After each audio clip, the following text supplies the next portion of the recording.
Halo, perkenalkan, saya Stefanus Sabrawijaya, NIM K8420074 dari Prodi Pendidikan Sosiologi dan Antropologi FKIP UNS. Ya, pada kesempatan kali ini, saya membuat video pembelajar ini guna dalam proyek teknologi pembelajaran yang diampu oleh Bapak Gufronuddin SPD MSOS.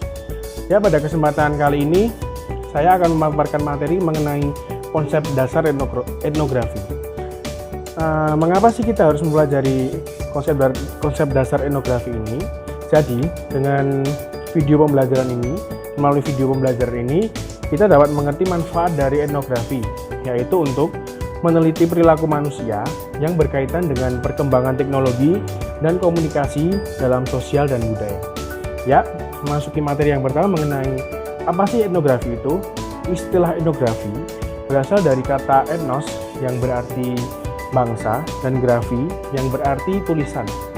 Jadi, pengertian etnografi adalah deskripsi tentang bangsa-bangsa.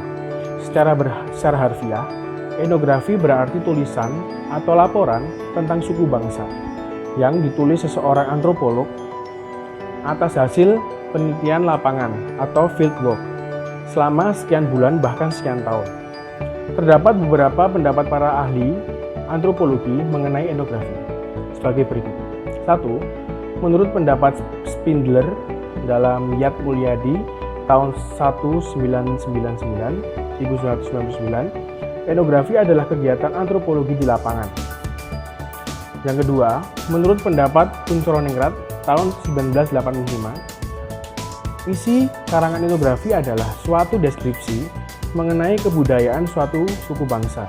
Yang ketiga, menurut pendapat Spradley dalam Yad Mulyadi tahun 1999, etnografi adalah kegiatan menguraikan dan menjelaskan suatu kebudayaan. Terdapat beberapa teknik etnografi. Yang pertama adalah wawancara yang panjang dan berkali-kali. Lalu yang kedua, berkunjung ke beberapa informan. Lalu, terdapat beberapa jenis etnografi. Yang pertama adalah etnografi modern dan juga etnografi baru. Untuk menyusun suatu penelitian etnografi, perlu adanya kerangka etnografi. Kerangka etnografi adalah bahan mengenai kesatuan kebudayaan, suku bangsa dalam suatu komunitas dan suatu daerah geografi, ekologi, atau dalam suatu wilayah tertentu yang dituangkan atau dideskripsikan ke dalam unsur-unsur kebudayaan yang sudah baku. Kunchoro-Ningrat pada tahun 1986 mengembangkan kerangka etnografi berlandaskan pada 7 unsur kebudayaan universal sehingga diperoleh hal-hal sebagai berikut. Yang pertama ada lingkungan alam dan demografi. Kedua, asal mula suku bangsa atau desa. Yang ketiga adalah bahasa. Keempat, sistem teknologi. Kelima, sistem mata pencaharian. Yang keenam, sistem organisasi sosial. Yang ketujuh, sistem pengetahuan. Kedelapan, kesenian. Dan yang terakhir adalah sistem religi. Ciri-ciri dan peranan etnografi adalah yang pertama, etnografi memiliki ciri-ciri khas pada metode penelitian lapangan, yaitu yang pertama adalah bersifat holistik dan integratif. Yang kedua, bersifat thick description. Yang ketiga, teknik pengumpulan data yang utama. Lalu, peranan etnografi ini adalah yang pertama, menginformasikan teori-teori yang berkaitan dalam budaya. Yang kedua, menemukan grounded teori. Yang ketiga, memahami masyarakat yang kompleks. Lalu, yang keempat, memahami perilaku manusia. Terdapat jenis-jenis etnografi. Yang pertama adalah etnografi realis, yang kedua etnografi kritis, yang ketiga adalah studi kasus. Tujuan dari penyelidikan etnografi ini adalah satu, etnografi akademik, yang kedua adalah etnografi aplikasi, ketiga etnografi tradisional atau klasik, dan yang keempat adalah etnografi analistik. Jenis-jenis penyelidikan etnografi ada 10. Yang pertama adalah etnografi kritikal, yang kedua etnografi realistik, yang ketiga adalah kajian etnografi, keempat etnografi pengakuan, kelima etnografi auto, keenam etnografi mikro, yang ketujuh etnografi feminis, kedelapan sejarah hidup, 9 etnografi novel, dan yang terakhir adalah etnografi postmodern.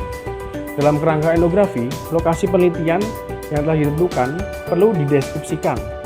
Deskripsi lokasi penelitian mengenai hal-hal berikut. Yang pertama, 1. Ciri-ciri geografi yaitu mengenai iklim, misal tropis, sedang, mediteran, dan kutub. Yang kedua, ciri-ciri geologi dan geomorfologi yang berkaitan dengan kondisi tanah. Yang ketiga, keadaan flora dan fauna.